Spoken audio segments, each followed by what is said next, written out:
Once a doctor was giving a presentation, says, please switch off the light so that screen can be seen. Somebody said that also good, it doesn't disturb if you want to take a rest and have to.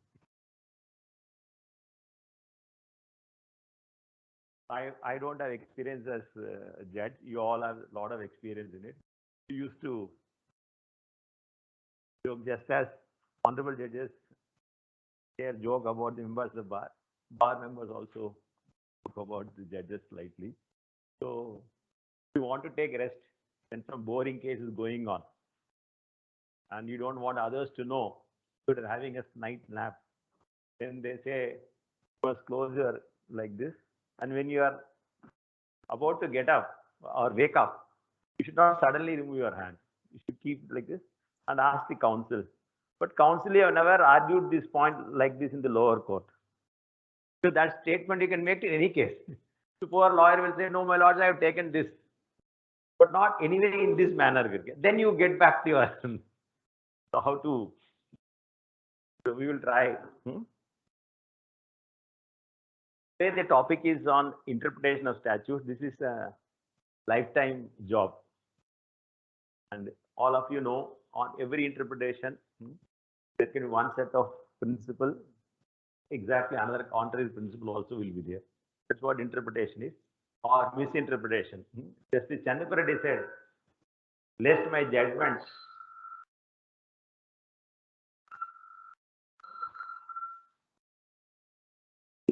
judgment be conveniently misinterpreted, let me clarify this. Because we lawyers miss it. The first rule in all tax laws, whether it is income tax or sales tax, is there will be a section which creates the charge, what we call charges section, the main section. There should be liable to sales tax all sales made by a dealer, or every person who is earn income beyond so and so will be liable to income tax. Anybody who imports goods will be liable to customs. This is the charging section, it's the main section. Yesterday we said central sales tax is the exception. Normally all tax charging section will be section 3. Definition will be there. Next section in a taxing statute, section 3 will be this. In central sales tax, it goes to section 6 because 3, 4, and 5 are also part of definition. Section 2, general definition, special definition 3, 4, and 5. Charging section is 6. So, but generally in all taxing statutes, definition is 2, charging section is 3. The principle is charging section will be construed strictly. What is the meaning of it? We'll see in a minute. Before making a person liable to pay tax, it must be shown that it clearly falls in the ambit of the section. These are all taken from famous G.P. Singh's nothing profound in this. No tax can be imposed by inference and analogy or trying to prove the intent of the legislature. If a man is not brought in the charging section of clear words, he cannot be taxed at all. You will see this. So the first principle is charging section. You simply look at the words. You are all experienced in dealing with labor legislation. There, social welfare legislation interpreted so as to err in favor of the workmen. For example, all employees are eligible for some benefit. Whether ex-employee will also be covered. If words permit, you will try and say ex-employee also will be covered with an employee. That's a social welfare legislation. But if employees are liable to pay a fee, then you will strictly construe it will apply to employee, not apply to ex-employee. And you know, in same principle applies to court fees also. The fees that you paid for filing a matter in the court, it's also in one sense a taxing statute. That will be strictly construed. Any ambiguity will be in favor of the litigant. And the reason is you are taking away somebody's property. If the parliament expressly says so, or state legislature expressly says so, we have no choice. We have to collect the tax. But if there is a lacuna in the language, then that should not be imposed against the association. That's what basically this. We will see a few examples a little later. Then, it's a wealth tax case. Wealth tax was levied on individuals.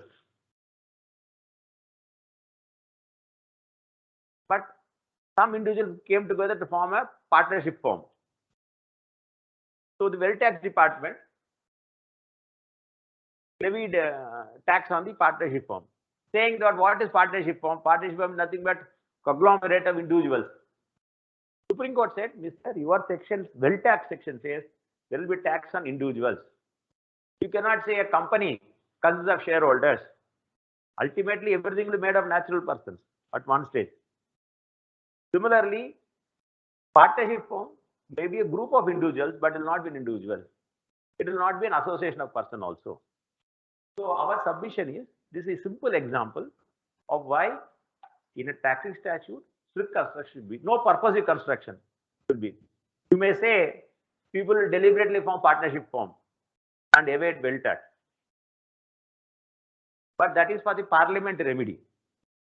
So you don't, as interpreter of a section, given the language of the section, you will not say, sir, ultimately association of persons or partnership firm is made of individuals. We will tax them. No, that's not possible. This is an example. This is because of charging section.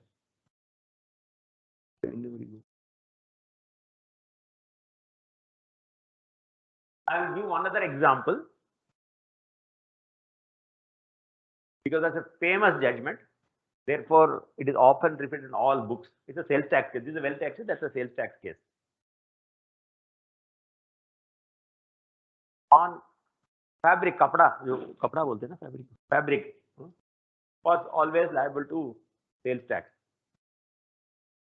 But since fabric is a common man's item, the states agreed that we will all have uniform law. Normally, each state will make its own law. We'll have a uniform law. We'll ask the center to levy excise duty, what they call additional excise duty. Center will collect the excise duty and give it to us. We will not levy sales tax. So what they call, nowadays it is not there, rental agreements. It's a rental agreement with the center and the state. Instead of state levying sales tax on fabrics, declared goods, or goods of special importance, they permit the center to levy additional excise duty, collect it and give it to the states. So excise will be paid, sales tax will not be paid. This law came in from 1957. Okay. The law exempting sales tax and putting excise duty on it came from 1957. As you know, sales tax is payable on sale. So whatever is material lying with the shopkeeper, he will be liable to pay sales tax on stocks. So from April 57, this is leviable. Excise duty is leviable only when it is in the factory. So a factory has manufactured the fabric in 1956, say on 31st December 1956, sold it to a dealer, shopkeeper, and it is lying in shopkeeper stock on 1st January. In December 1956, excise duty was not there. Excise duty came from January 1957. So when the factory manufactured, when the mill made the factory, it did not pay additional excise duty. It came to the shopkeeper and he sells on 1st January. On that day, additional excise duty has come, sales tax exemption also has come. The sales tax exemption says if additional duty is leviable and is paid, then sales tax exemption is possible. Additional duty is leviable and additional duty is paid, then sales tax exemption is possible. The department will say, Mr. Shopkeeper, you have the stock on first with you. Have you paid additional excise duty when you purchased it? He says, sir, I have not paid it. Please pay sales tax. That's what sales tax department said. Party said, yes, sir, I have not paid additional excise duty, but it was manufactured by the mill on 31st December 1956. At that time, additional excise duty was not there. Your section exempting sales tax says if additional duty is leviable, sales tax exemption is possible only if additional excise duty is paid. Party argued, sir, it is not leviable at all. My exemption is absolute. Supreme Court said, your section says additional duty is leviable and paid. Then this. But it is not leviable at all. And therefore, question of payment doesn't arise. Supreme Court said, yes, we know. The purpose was, we grant exemption to sales tax from 1st January only for stocks which are purchased after 1st January. This law is made for transition. dispatched by that fellow, it is lying in stock, excise duty has not been paid, you don't want to pay sales tax, that cannot be the intention. But Supreme Court says, whatever be your intention, your section says, if additional duty is leviable and additional duty is not paid, then sales tax is not available. Supreme Court says it is not leviable at all because not manufactured at that time, this was not there.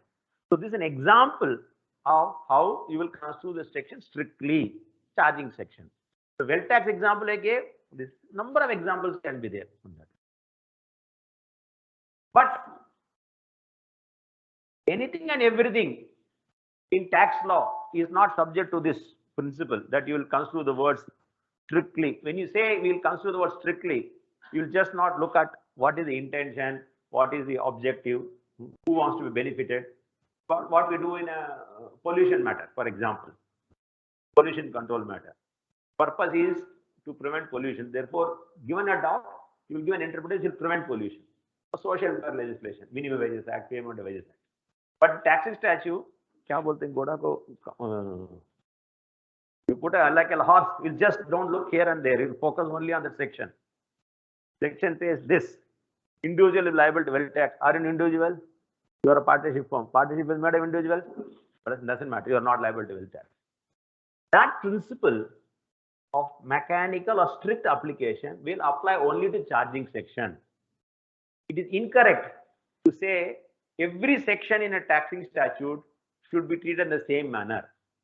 So the Supreme Court has held, whatever we say, we must read the words closely and carefully, applies to charging section. Procedure for assessment and collection will be subject to normal rules of interpretation, namely to make the machinery workable. So in taxing laws also, section which imposes liability, whether it is tax, interest or penalty, or anything of that type, that will be subject to this plain interpretation. But all other matters relating to procedure for collection, assessment, etc., you will give an interpretation which will make the machinery practical and workable. This is two clear distinctions. All books on law, tax law will mention the first one. Second part will be missed out. Good commentaries will mention. The duty of a court under machinery provision to give effect to its manifest purpose. Let us give an example. Okay. It's a very old case, sir.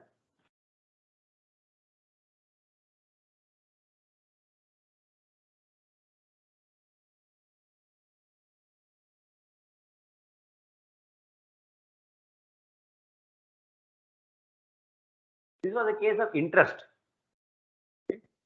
for delayed payment of tax, short payment of tax, etc. The section said, if you don't file a return and pay the tax, you will be liable for interest on the shortfall. Said you will pay interest on the shortfall. One fellow did not pay any tax at all. He said the shortfall means 100 is payable, I paid 60, 40 is the shortfall. I have not paid anything at all. Okay. And therefore, I am not liable for any interest. And then he said, sir, taxing statute should be strictly construed. Supreme Court said, no, mister, we didn't say this in this context. That was the context of charging section. These provisions are enacted as a remedial measure. In this, that principle will not apply. Otherwise, a fellow who does not pay anything at all, 100% shortfall in tax, he will not pay any interest. A fellow who pays 1 rupee short, he will be liable for interest. That cannot be the interpretation. So this is an example of how the principle that charging section should be interpreted strictly, machinery provision should be interpreted liberally to make the machinery workable. In the wealth tax example, thus putting tax on that fellow, their words were construed strictly. In this Gursai Segal's case, how to measure the quantum of interest. There the court said shortfall include 100% when you are not paid anything. So this is the two examples. Number of examples, I took only two. The third type is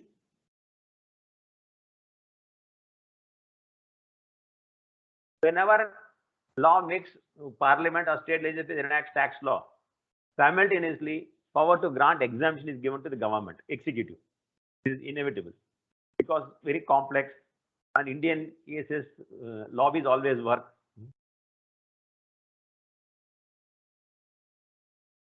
I had a close friend who was the treasurer of somebody in the Delhi Cricket Association. वो रोजाना बात होता था. When cricket match is being held in Delhi, 4-5 days before that, he's just not accessible. जितना भी try करो, he will not. He says, I will get hundreds of calls for free tickets. Then next time, some cricketer had some issue, service tax clear. I telephoned him. He says, forget about me, forget about it. हमको लिए भी ticket खरीदना पड़ता है. So our culture is asking for favors. That's our culture. Nothing different from various countries.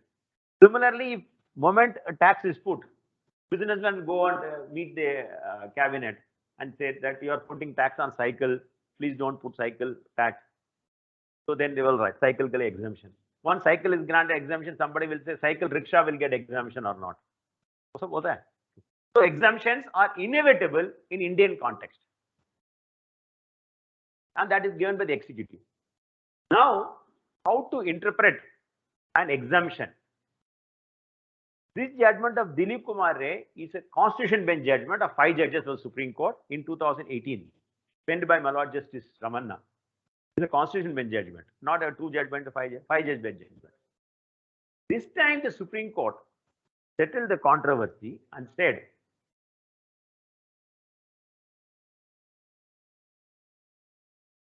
the principle that provision should be interpreted strictly, and if there is a doubt, it should be resolved in favor of the taxpayer, will not apply to exemption notifications. It will apply to provisions imposing the tax.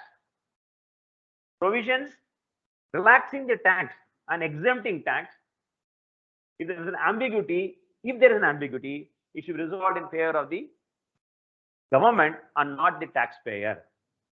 This is a constitution bench judgment of the Supreme Court. We of course will see carefully. And the reason given by the Supreme Court is government of Maharashtra requires say 1 lakh crore to meet all his welfare activities. The Gadzoli policeman or this. If government grants exemption to lawyers, okay, and notification simply says advocates are exempt, and senior advocate also says I also want the exemption. Suppose a doubt arises that advocate includes senior advocate in this. If you by interpretation extend the exemption to senior advocate, what happens? Number of taxpayers will get reduced. Those who pay the tax has to increase because government requires 1 lakh crores. They used to collect from 100 people. Now 10 of them are exempt. If apart from 10, another 5 more want to claim exemption, then 15 will be exempt. The same 1 lakh crore has to come from 85%. So Supreme Court says, more and more you stress the exemption, you increase the burden on those who are paying the tax. Because total amount required by the government is fixed. They have to meet this. If you extend the exemptions to people who are not covered by it, you are really prejudicing those who are paying the tax. Therefore, they follow English judgment, judgments of England, and say this pro tanto increases the burden on the others, and therefore an exemption has to be construed if there is ambiguity in favor of the government and not in favor of the citizen. This is the judgment of the Supreme Court in 2018, 9 SCC. But please note, what happens therefore is, in every tax matter, the tax officer says, whether it is income tax, service tax, customs tax, Dilip Kumar. But Dilip Kumar did not say that you need not look at the language of the law. You still have to see what the law says. If the language is clear, go by whatever the language is clear. If clearly by the language exemption is available, you give it. Clearly by the language exemption is not available, don't give it. In other words, in every case, every lawyer will be able to create an ambiguity. When the Supreme Court says if there is an ambiguity, resolve in favor of the state and not of the taxpayer in case of real ambiguity. That is, you read the section once, twice, thrice. You say yes, revenue is also right. You again look at it, you feel assessee is also right. You are not able to weigh who is right. Real ambiguity means you look at it any number of times, both are equally possible. That is a real ambiguity, not some perceived or remote ambiguity. The job of you to decide either exemption applies or not applies has to be decided independently. If there's real ambiguity, if scales are equally weighed, then in favor of the revenue, not in favor of the assessee. That's what Dilip remarked. Subsequently, in Mother Superior case, Dilip Ray was cited by the revenue. There the Supreme Court said no. There an exemption is intended by the government as an incentive for setting up an area in a backward area. For example, you want to encourage production during COVID times. You give some relief for that. There, this principle of Dilip Kumar will not apply. Dilip Kumar will not apply where it is for industrialization, protection of weaker sections, etc. So where it is in policy-based exemption, then the principle that there is an ambiguity in favor of the government will not apply. These are the 2 points on exemptions. I would request to see the Mother Superior Adoration Convent case. Clarified Pi judgment did not refer to line of authority, which made a distinction the exemption provisions generally and exemption which have a beneficial purpose. There is a very incentive based. I'm told you all had a session on package scheme of incentives. We used to joke, a tax lawyer need not know the tax law at all. He must know the exemption sections because clients come to him only for that.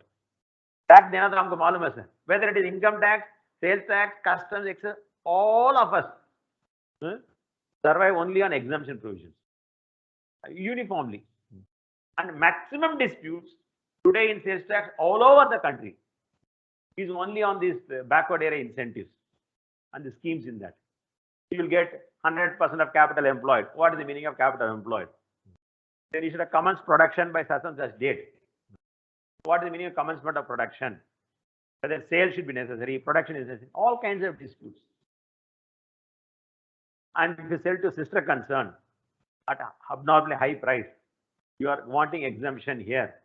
So all disputes, income tax, sales tax, customs, excise are only on this. Real taxing section, there is never a dispute. And for a practicing lawyer, you must know the exemption thoroughly. That is enough for him for his business. You need not know the taxes. So maximum disputes will arise, whether input tax credit also because some sort of relief. These disputes will arise only in this. As far as I could know, I mean, all will know better. Disputes arise on sale in the course of import, IC sale, this one common dispute. Branch transfer in central sales tax, that is I transferred from Bombay to Gujarat. I say I transferred to my own depot. Department says no, you sold it from Maharashtra. So that's the second type of dispute. Third will be these incentives, package incentive schemes and other kinds of exemptions. 3-4 categories only will come. And the principles are these two only. It is incentive linked, purpose based. Some principle will be different. That is, it is more in the nature of a social welfare legislation. It's to incentivize setting up a unit in Gadcholi. So there you will have a different viewpoint. But if exemption is granted to say LDPE articles, then will it apply to LLDPE, that is low density polyethylene? Linear low density polyethylene will get exemption. Those are different matters. So may fall in Dilip Ray's principle. This is what our submission is. So sir, we so far dealt with charging section, an example of the well tax, etc. Then we saw the machinery section. Machinery section is like provision for computation, assessment, service of notice, etc. They will be governed by general principles of interpretation. We saw that Sehgal case, Guru Sahib Sehgal case. Then exemptions, how to construe, ambiguity in favor of the revenue. And this principle will not apply for any perceived or artificial ambiguity, will apply for genuine ambiguity. And next, we saw that if it is incentive linked schemes, slightly different approach. That is over.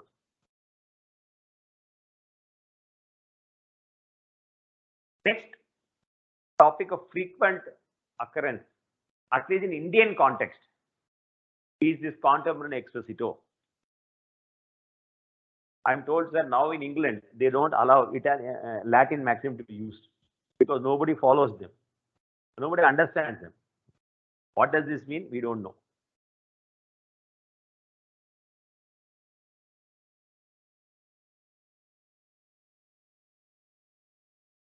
Justice G.P. Singh, when he was judge of the Madhya Pradesh High Court, he said, in tax laws, executive has much more greater role in formulating the policy and implementing the policy. In other laws, law is actually made by the legislature. But tax laws is controlled by the executive for whatever reason, complexity, etc. Therefore, an interpretation of the executive should also be looked at. If therefore, at the time of introducing the finance bill for the particular year, you have a finance minister's speech explaining what are the changes he's making in the budget and the purpose for which he's making in it. The finance minister's speech is a very useful guide in interpreting taxing statutes. So both at the center and the state. That's an example of contemporary exposito. Or if along with the introduction of the section, an administrative circular or executive circular is issued, that also is a valuable tool in interpreting a particular section. So in tax laws, particularly in Indian context, minister's speech introducing it, explaining the budget proposals, both the center and the state level, or any circulars issued, more or less submitted to the introduction of the act or a provision, are entitled to great weight in interpreting the statute. That's what contemporary exposito is. We will see that in a minute. The leading judgment is by Justice Bhagwati, my Lord Chief Justice C.S. Bhagwati, in this K.P. Varghese case. I'll give you the background a little bit because this judgment lays a number of points on interpretation and it will be useful for that. As you all know, sir, in income tax, capital gain tax is levied if you sell your capital asset. Suppose you have a house, you purchased it for say 10 lakhs and you sell at 18 lakhs. Okay. Then you will pay income tax on 8 lakhs. That's 18 lakhs minus 10 lakhs. The capital gain is 8 lakhs. You will pay income tax on that capital gain. Suppose the market value of the property is 18 lakhs. But I sell the property to my son at 12 lakhs, my relative. I sold to my relative, but genuinely I sold him at 12 lakhs. The income tax section 52(2) then said, we sell to relative. And if there is an understatement of consideration, you will pay tax on market value. Section said, we sell to relative and there is an understatement of consideration, you will pay on market value. The department told this K.P. Varghese, Mr. You have sold to your relative, market price is 18 lakhs, you have sold to your son at 12 lakhs. Therefore, for calculation of income, I'll assume that I sold at 18 lakhs. The Supreme Court said, Mr. Section says, sold to relative and there is a misstatement of consideration. It didn't say sold to relative. Sold to relative and misstatement of consideration. Understatement of consideration, sorry. Understatement of consideration. Then you will go by the market value. If I sell, I sell to my son, but 12 lakhs is the only amount I charge. I didn't charge anything more. It is less than the market price. Section will not apply. Because it's sold to relative, but there is no understatement of consideration. We are really sold at 12 lakhs and not at 18 lakhs. For this, Supreme Court gave a number of reasons. One of the reasons Supreme Court gave was the finance minister's speech said, when this proposal was introduced in the budget, then public said, what happens? Everywhere you will pay on market value. Paisa आया नहीं उसके ऊपर income tax कैसे हो सकता है? Just because market value is this, you may not be able to sell at that price. The minister clarified, no. It is sold relative and you understate the consideration and prove that understatement of consideration burden is on the revenue, not on the assessee. then this section will apply. So that was circular issued by the central government, CBDT, and the minister's speech. Then the Supreme Court says such a circular and minister's speech is a valuable tool in interpreting the section in income tax. That's what KP Varghese case, a very famous case, KP Varghese case. There are a number of other points also laid down in this. How minister's speech or circular issued by this government in MVAT, I don't find state government issuing circulars. Commissioners issue circulars. In center, generally CBEC or CBDT issue circulars, central board. Here, generally only commissioners issue circulars. And they say also, they should not use for legal interpretation. What is the purpose? Why at all issue a circular? As one judge said, counsel, these are love letters. Justice Padmanabhan in Madras said, why are you, if you are issuing a circular, you want parties to act on it. It's very typical for the tax department to issue a circular, and when it comes to the court, litigate to the contrary. Justice Bharucha said, Mister, you cannot take different stands in North Block and Bhagwan Das Road. Bhagwan Das Road is what our Supreme Court is. If whatever you say there, you say here also, don't say. That's the general principle. So, KP Varghese is a leading judgment on administrative interpretation in a matter of this type has a very important role in interpretation. That's what KP Varghese says. Do not put GS Dalmil, no? By mistake. Go to that. This is a judgment in GS Dalmil. This famous judgment, 1991 Supreme Court by Justice Ranganathan. Justice Ranganathan, one of the most famous tax judges. He was from Income Tax Tribunal. He became a High Court judge and Supreme Court judge. Normally, from the tribunal, you are not lucky enough to get elevated to the High Court or Supreme Court. Just Ranganathan was an example. We had 2-3 examples like T.D. Sugla from Income Tax Tribunal. There are about 7 and 10 instances where they become judges of the High Court and then go to Supreme Court. It doesn't happen in Customs Tribunal also. I have not seen it in our Sales Tax Tribunal. It's a good practice. They should do that. They don't do that. Anyway, in GS Dalmil, Revenue said, sir, I have issued a circular. It is in my favor. Contemporary exposito will apply. You have said so in KP Varghese. Please decide the case in my favor. I repeat, in GS Dalmil, that was a case of sales tax only, whether the flour mill is eligible for exemption, etc. The contention was flour mills are traditional industry, not eligible for exemption. Then the Supreme Court said, Mister, we are nowadays in Kali Yuga, but doesn't mean law has become that absurd. When we say contemporary exposito, it is open to the government to relax the rigors of the law in favor of the taxpayer by administrative circular. I repeat, it is open to the government executive to issue an administrative circular to relax the rigors of the law in favor of the citizen. This power does not mean that the government can issue an administrative circular to interpret the law in its favor and against the citizen and increase the liability not created by the act. If the act creates the liability, no problem, no question. State assembly is supreme, state legislature is supreme, parliament is supreme, no doubt. But if a provision is toned down, regards of a provision are toned down and humanized and sympathized by an administrative circular in favor of the taxpayer, that circular can be enforced by the court against the state. But state cannot say, I will give an interpretation in my own favor, not backed by the statute and rely upon contemporary exposito. GS Dalmil lays down the exception to this. That is, state cannot interpret in its own favor to create a liability against the citizen, not contrary to the act. These are two facets. It's my mistake. I'm sorry, I didn't put that. GS Dalmil.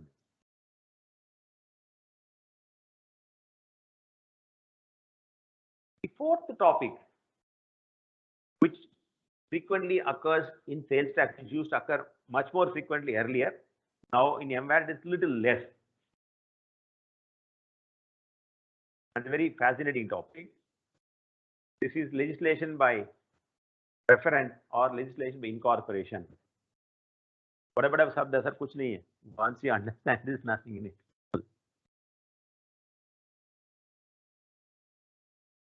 Suppose MVAT Act says to sell to relative, your price will not be taken, but a market price will be taken. Suppose sales tax section says sale is to a relative. Price for tax will be the market value of the goods and not your price chart, relative.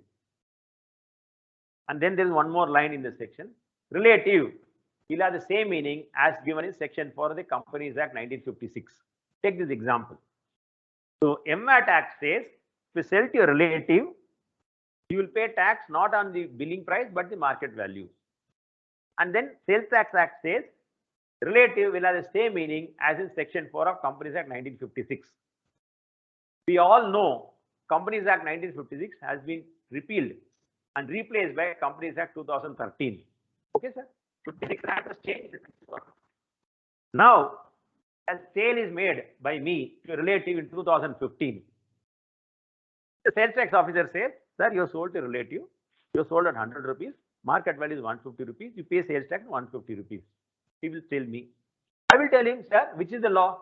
The law, he will show me the section. It says, this relative will have the meaning as per Companies Act 1956. I will tell him, sir, your Sales Tax Act says relative will have the meaning as per Companies Act 1956. Today, Companies Act 1956 is not there. It is Companies Act 2013. Therefore, this section you cannot apply. That's one controversy. The answer to that is that CB sir will be explaining tomorrow on General Laws Act.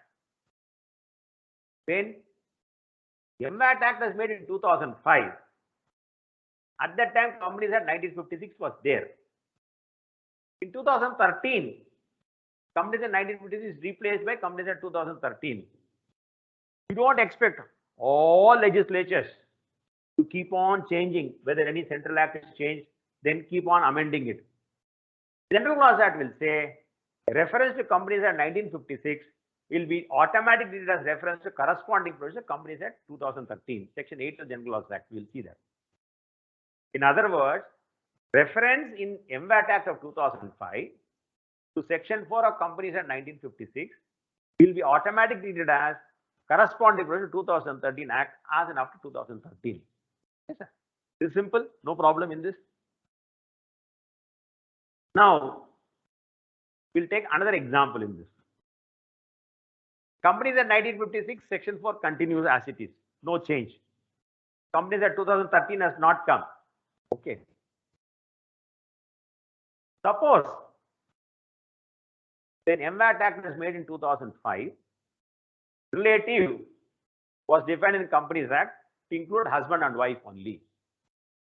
Companies Act 1956, the relative means husband or wife, spouses only are relatives.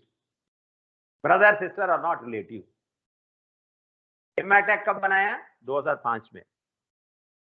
2005 में क्या बोलते हैं वो? Relative means as per Section 4 of the Companies Act 1956. In 2005, Companies Act definition relative was husband or wife of each other, spouse only. Suppose in 2008, Companies Act 1956 is amended and say relative includes brother and sister also. Facts are clear, sir? Question 2 is, you have a assessee, we have a case in sales tax in 2009. In 2009, that fellow sold to a brother or sister. Will it be? Question is clear? MVAT Act 2005 says relative will have the same meaning as in Section 4 of the Companies Act 1956. That section in Section 4 of the Companies Act 1956 in 2005 covered spouses only as relatives. Did not cover brothers and sisters, siblings. In 2008, Companies Act was amended. Relative, apart from spouse, includes sibling also. MVAT Act has not done anything. You have a problem in 2009. Transaction took place in 2009. Whether for deciding the relative, you will see the definition of relative in Companies Act as stood in 2005, or you also see the definition in Companies Act as it amended from time to time. This is the example of legislation by incorporation or legislation by reference. In this example, I'll give an answer. I may be wrong also. I give an example. In this example, MVAT Act and Companies Act are nothing common. Companies Act is for completely different purpose. MVAT Act for a different purpose. MVAT Act simply cherry picks one particular small section from Companies Act. I repeat, MVAT Act picks up one small section of the Companies Act, one specific section of the Companies Act. The purpose of two acts are completely different. Then the principle is MVAT borrows Companies Act as it stood in 2005. Subsequent amendment in Companies Act in 2008 will not apply for MVAT Act. This is legislation by incorporation, meaning thereby it is as if the related definition in Companies Act is written in pen and ink in MVAT Act in 2005. So whatever may happen to Companies Act in 2008, that will not affect the word relative in MVAT Act in 2005. This is an example of legislation by incorporation. In the case of legislation by incorporation, after the incorporation is done, subsequent amendment in the second act will not affect the first act. MVAT is the first act, second act is Companies Act. First act says relative will be as per the Companies Act. So you look at Companies Act as stood in 2005, whatever relative is there. In 2008, Companies Act underwent a change. That will not affect the meaning of the word relative in Companies in MVAT Act. In this very example, when MVAT Act is made in 2005, Companies Act 1956 is referred to. You will not say Companies Act stood in 1956 will be seen. Between 56 and 2005, any amendments are made in Companies Act, that will automatically apply to MVAT Act, because principle is Maharashtra legislature applied his mind in 2005. Now what is the meaning of the word relative in Companies Act and put it here. Subsequent changes, legislature has not applied his mind. Therefore 2008 amendment in Companies Act will not apply. But इसको गलत तरीके समझ के 1956 की definition लगाऊंगा, 56 to 2005 whatever changes are made in Companies Act, that is all not applied to MVAT Act 2005, वो गलत argument. Whatever is amendment made in Companies Act up to that date automatically apply. Subsequent amendment may not apply. If it is the case of legislation by incorporation. If it is legislation by reference, it's a slightly different situation. Sir, you are all sales tax experts. Can you give one example of legislation by reference from Central Sales Tax Act? Again, next next slide.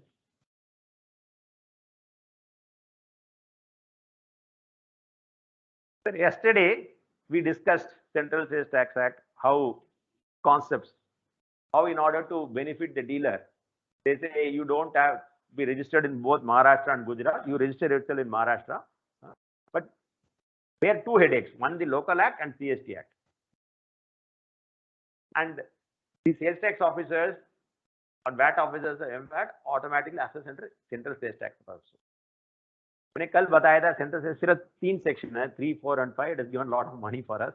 Section 6 also is there. Section 9(2) of the Central Sales Tax Act said provisions of local sales tax will apply for levy and collection of central sales tax. I repeat, Central Sales Tax 1956 said, and section 9 subsection 2, provisions of sales tax, state sales tax will apply for levy and assessment of central sales tax. So unlike this example of MVAT Act and Companies Act, we said Companies Act and MVAT Act purpose are completely different. MVAT Act specified one particular section from the Companies Act, namely relative, and that underwent a change. Whereas Central Sales Tax Act did not refer to any particular section of MVAT Act. Central Sales Tax said all provisions of local sales tax law will apply for levy and collection of Central Sales Tax Act. In other words, Central Sales Tax Act generally refers to another act, not any particular section. And the purpose of the acts are same. This for interstate sales, this for interstate sales. So, Central Sales Tax Act was made in 1956.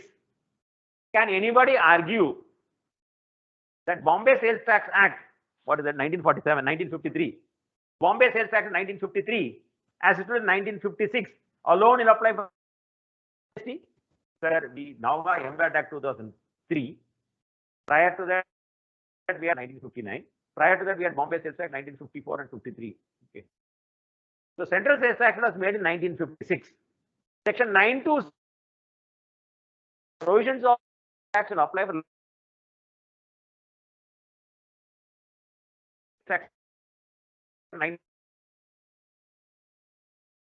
Central all subsequent made, deletions made post 1956 Tax Act. The law not applied to CST. You can tell say me Companies Act in 2005 के बाद नहीं लगेगा. That will not apply. Here, some legislation by reference, and they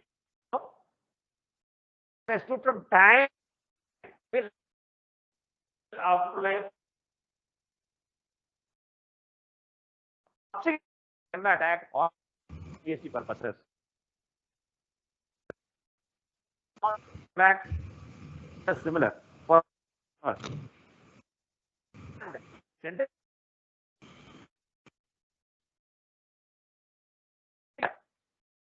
whole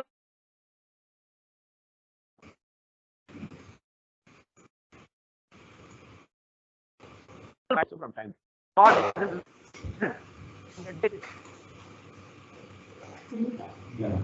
Stagnant.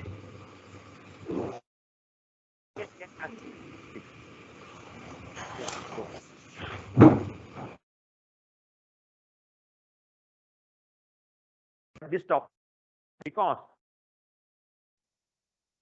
attack there are you are attack.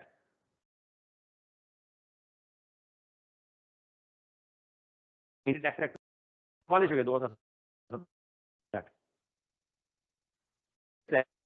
Impact act will apply.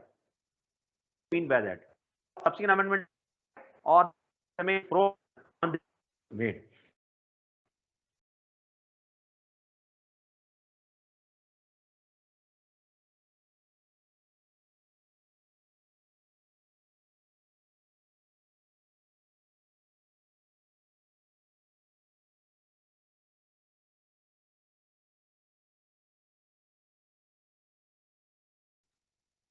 Case which you will all know much better than me. Prior to 1976, Section 100 of the Civil Procedure Code provided for second appeal. First appeal, second appeal. Like we have our MAT second appeal. 100 of CPC provided for second appeal. Now it provides for second appeal post 1976 and substantial questions of.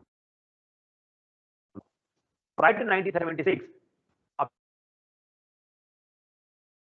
1972, MAT involves substantial questions of law. It is available.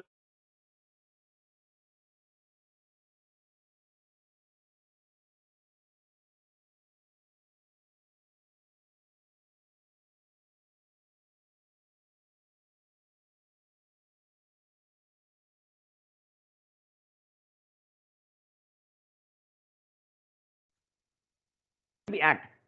MRTP is not Maharashtra Rural Town Planning Act.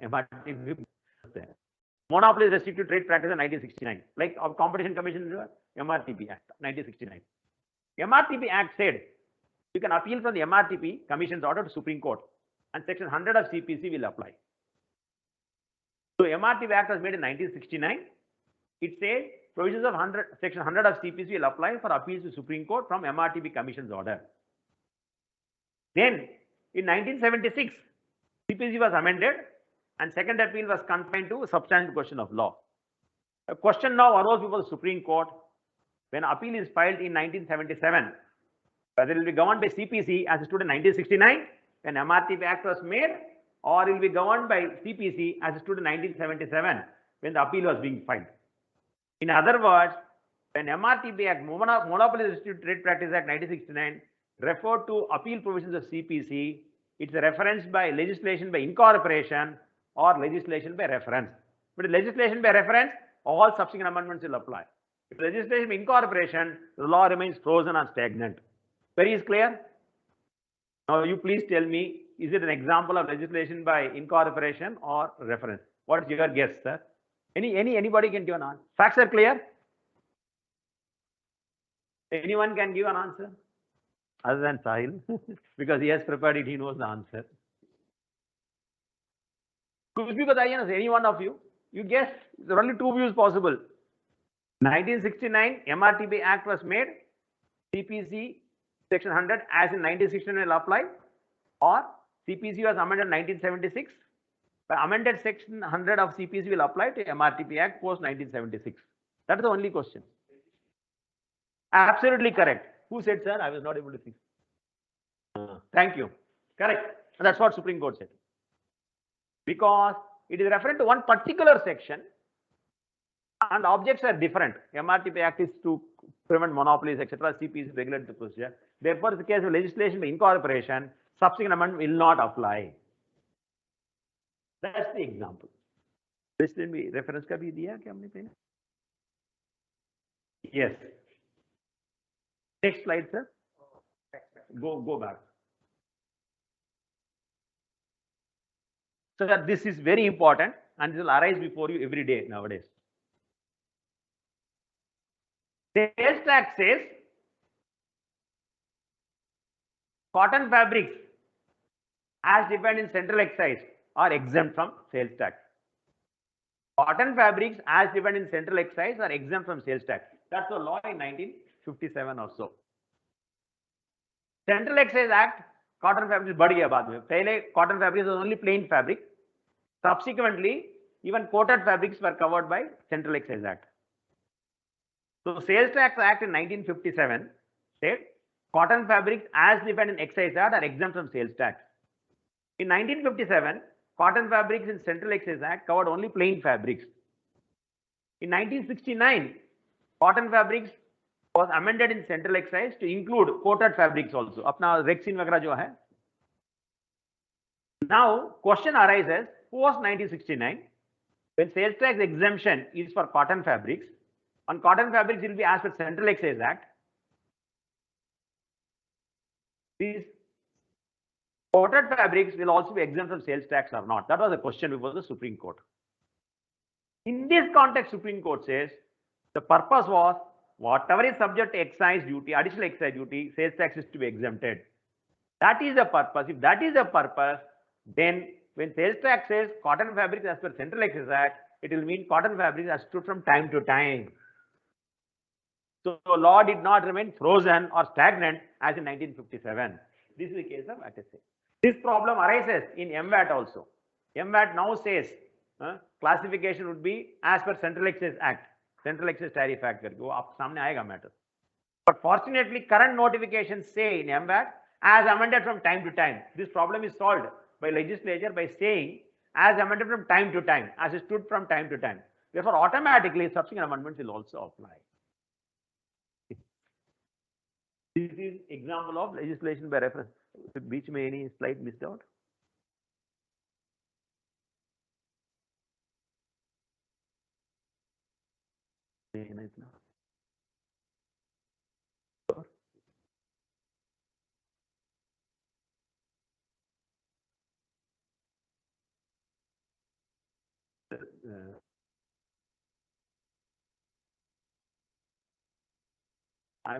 There are 4 more slides that will take 10-15 minutes. I think we can end now. No, time is over now, sir. 3:30. Well, let ask the honorable judges. Sir, we can break now for lunch. Tea, sir. Abhi tea break है ना? 3:30 तक. After 15. Okay. Because हमको schedule 2:30 to 3:30 दिया गया. Sir, don't blame me. Blame him. When he appears before you, award cost. Keep this in mind. And so there was a spoke in our office, and retired commissioner of income tax joined us, my colleague. At lunchtime, we lawyers discuss what happened in the court, what case you have, what are the new points they're dealing with. He was telling me a story. Lunchtime, we are discussing important legal points to learn from each other. When I was working in the government, in the lunchroom, we also meet, all commissioners will meet for lunch. But there used to be an informal understanding that shop will not be talked. Matlab, income tax will not be discussed during lunchtime. Okay. Absolutely. Usme kya hai? One fellow will deliberately tempt another fellow to talk about the subject. And once he talks about it, put fine on him. Try that fellow. तो चाय भी नहीं मिला दें आपको. He's making you he listen to me. Okay. Mahendra, we saw that where is it subject to because that question will arise before. इससे पहले दो 3 स्लाइड पहले legislation में reference और incorporate example करके. Just go before this. Just one before this. Before this. Sir, let's go one slide earlier. Sir, this very important point. Section 9(2) of the Central Sales Tax Act says provisions of local sales tax relating to assessment, levy, collection, etc. will apply for levy and collection of central sales tax. That is, procedure of the MVAT Act will apply for Central Sales Tax Act. That's the broad tenor of it. But if you see the opening words, sir, subject to the provisions of this Act and rules made thereunder, authorities for the time being enforce, assess, reassess, etc., can assess central sales tax also. So, if you are liable for assessment by sales tax officer Bhiwandi under the local act, your central sales tax also will be assessed by central sales tax officer Bhiwandi. If you are liable to be assessed by sales tax officer Pune under the local act, you will be assessed by the sales tax officer Pune for CST also. That's broadly this. But the 9(2) begins with the word subject to the provisions of this act and rules made thereunder. So here is an example where a rule will prevail over the act. Normally, rule will always subordinate to an act. Act alone will prevail. Rule can never prevail against the act. But this is an example where rule may prevail over an act. Okay. And the reason is this. 9(2) says for central sales tax purposes, the procedure of local sales tax will apply. That's what 9(2) says. But 9(2) begins with the word, this is subject to this act itself or rules made thereunder. So, if under the Central Sales Tax Act,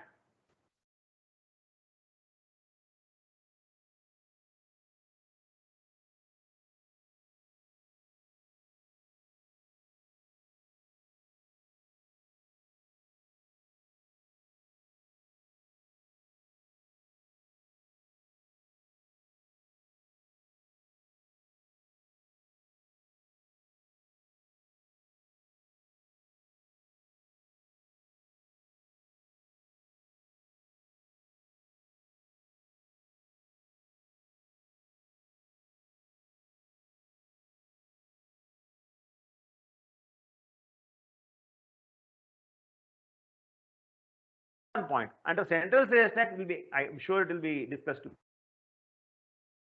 more after. There are two rule making. Normally, under each act, you have only one rule making authority.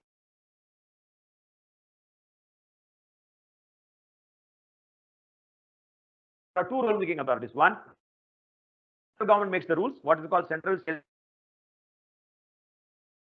57 and CST Bombay Rules 1957. Each state government